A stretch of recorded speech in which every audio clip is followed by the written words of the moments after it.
nnyo munnange Sesanga Bate omulabi wa BBS Telefina n'amawulire gambuuze anjagala okutegeeza olunaku olwaleero eggwanga Uganda tuyingidde olunaku olwokuna nga tukungubaga olw'okufiirwa Speaker wa Parliament Jacob Oulanyah eyava mu bulamu bw'ensi eno ku lunaku olwa Sunday Sabiti ewedde bwe yafiira mu kibuga Seattle wali mu ggwanga erya America. Olunaku olwaleero nate okukungubaga kukyagenda maaso era nga wano wendi tuli mu bitundu ebyemuyenga mu maka g'abadde Speaker Parliament Jacob Oulanyah era nga olunaku olwaleero akawungeezi kano okusawa nga 10 ez'akawungeezi ate wabaddewo okusaba okwenjawulo nga kuno kukulembeddwamu Ssabalabirizi w'ekkanisa ya Uganda Dr. Samuel Stephen Kazimba Mugalu era nga okusaba kuno kwetabiddwako Ssabalamuzi w'eggwanga Alfonso Owiny-Dollo, IGG oba kalisoliso wa government Betty Olive Namisango Kamya abaddewo abaka ba parliament n'okusingira ddala abava mu bitundu by'engulu eyo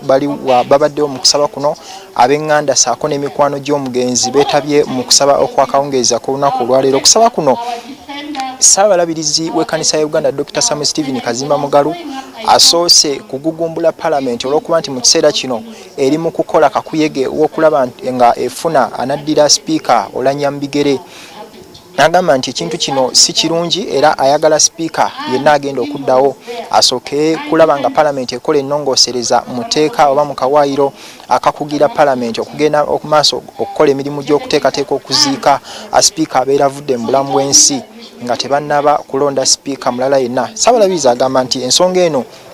erabikanga ey'okukudaala erabikanga ey'essanyu olw'ensonga nti wakati mu kuba kakuyege toyinza kubanga ate olemererwa okumwenya eri abo boosaba akalulu era alowooza nti mu kiseera kino parliament eringanga ejaganya olw'okufa kwa speaker n'olw'ensonga eyayagala parliament bwe bangezeemu okutuula ng'emaze okufuna speaker omupya ayirowooze nnyo ku ky'okukyusa mu tteeka eryo. Ssabalabirizi era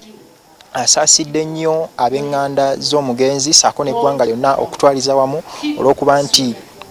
omugenzi Oulanyah abadde muntu mulamu abadde afaayo nnyo eri omuntu wa wansi saako n'okukwata ku bulamu bw'abantu bangi. Ono era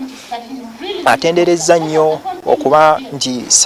omugenzi speaker abadde nnyo muwagizi wa kkanisa ya Uganda era najjukira ensimbi obukadde 10 ze yawaayo okuba nti zidduukirira mu kuyamba mu kusasula ebbanja ku Church House ate n'akungaanya babaka banne ku parliament awo okubeera nti basonda ensimbi okudduukirira omulimu ogwo. Kale n'olwekyo n'ategeeza nti ng'ekkanisa bagenda kubanga bamusaaliddwa. Mu kiseera kino ekigenda mu maaso b'enganda bagezaako okwogerako eri abakungubazi ab'enjawulo abeetabye mu kusaba okwakawungeeza ak'olwaleero wabula nga ab'enganda abasinga batambudde nnyo ebigambo byabwe babitambuliza nnyo ku mukutu ogwa social media oba emikutu emigatta abantu egyabikanga omugenzi newankubadde nga yali tannaba kubanga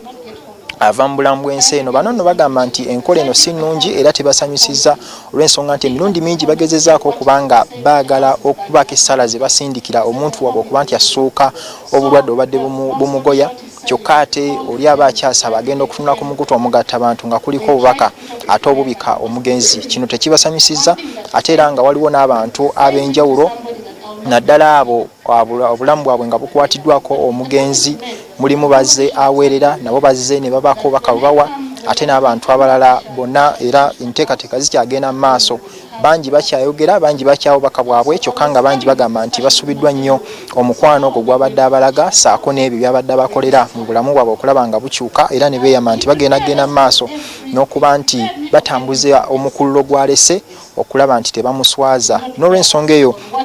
bingi ebibaddewo mu lunaku bingi ebibaddewo gwe gy'otabadde era nga bwe tukugamba nti weekumire ku BBS Telefina amawulire gambuuze ku ssaawa emu saako n'amawulire ageesigika ku ssaawa 4 byonna ebivudde mu kkungubaga bivudde mu bitundu eby'enjawulo ojja kubanga obitegeerera wano okka ku BBS Telefina. Njagala okuzzaayo mu studio Sesanga Bate ate abantu baffe bongereyo n'amawulire gambuuze nze Ronald Kitanda asinzidde wano mu bitundu ebyemuyenga.